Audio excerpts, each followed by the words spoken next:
ये कहानी है दो दोस्तों की जो कि एक छोटे से गांव में रहते थे। एक बार वो दोनों किसी काम से शहर गए और वापस अपने गांव लौट रहे थे। उनके गांव तक पहुंचने के लिए उनको एक घने जंगल से होकर के गुजरना था और जब वो उस जंगल से गुजर रहे थे तो एक दोस्त को प्यास लगी और वो पानी ढूंढने के लिए रास्ता भटक गए। थोड़ी ही देर बाद शाम हो गई और रात होने ही वाली थी तो उन दोनों की नजर एक गुफा पे पड़ी जो कि पेड़ों से घिरी हुई थी चारों तरफ से। तो उन्होंने सोचा कि यही जगह ठीक है रात बिताने के लिए। तो दोनों ने कुछ लकड़ियां इकट्ठी करी, उस गुफा के अंदर गए और आग जला करके वहां पे बैठ गए। रात का वक्त था, गुफा के अंदर आग जल रही थी, बाहर बिल्कुल अंधेरा था और कुछ जानवरों की आवाजें आ रही थी। तो उन दोनों में से जो एक दोस्त था वो अंदर ही अंदर डरने लगा क्योंकि उसने भूत प्रेतों की बहुत कहानियां सुनी थी कि रात के वक्त जंगल में कुछ भयानक आत्माएं भटकती है और अगर उनको कोई ऐसा भटका हुआ आदमी मिल जाए तो उसको नहीं छोड़ती।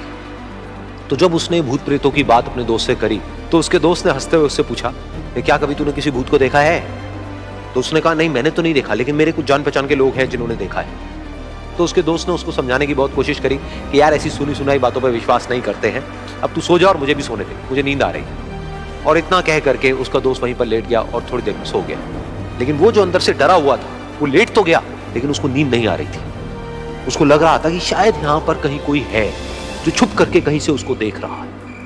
उस आग की वजह से कुछ परछाइयां बन रही थी वहां पर पत्थरों पर, तो उन परछाइयों को देख करके भी वो डर रहा था। फिर कुछ घंटे तक ऐसे ही चलता रहा। फिर उसके बाद में क्योंकि वो थका हुआ था तो उसको नींद आ गई। लेकिन नींद आने के कुछ देर बाद ही उसको एक सपना आया। सपने में उसको एक बहुत ही भयानक परछाई उसकी तरफ बढ़ती हुई नजर आई। अब जैसे जैसे वो अंदर से डरता चला जा रहा था वो परछाई उसके और पास आती चली जा रही थी और बड़ी होती चली जा रही थी। और उस परछाई में एक हाथ उसको नजर आया जिसके बड़े बड़े नाखून थे और वो हाथ उसकी तरफ बढ़ता चला गया और उसके गले तक पहुंचने ही वाला था कि तभी वो डर करके एकदम से उठा। फिर उसने अपने दोस्त की तरफ देखा जो कि सो रहा था, उसको पकड़ करके जोर से उठाया।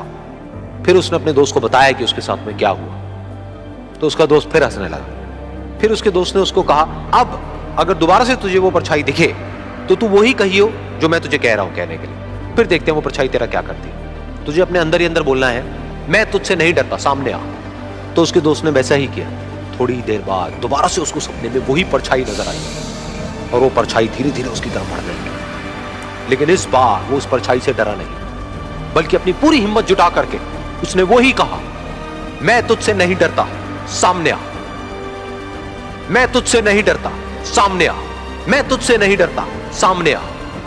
जैसे जैसे वो ये बोलने लगा वो परछाई छोटी होने लगी और उससे दूर होने लगी। वो बोलता रहा, वो परछाई छोटी होती रही और धीरे धीरे वो परछाई दिखनी बंद हो गई। बिल्कुल ऐसा ही हमारी जिंदगी में भी होता है। हमारे अंदर जितने भी डर है उससे हम जितना डरते हैं हम उतना ही छोटे होते चले जाते हैं और वो डर उतने ही बड़े होते चले जाते हैं। लेकिन अगर हम अपने अंदर के डरों से नहीं डरते और उसका सामना करते हैं तो दुनिया का ऐसा कोई भी डर नहीं है जो कि हमें डरावा।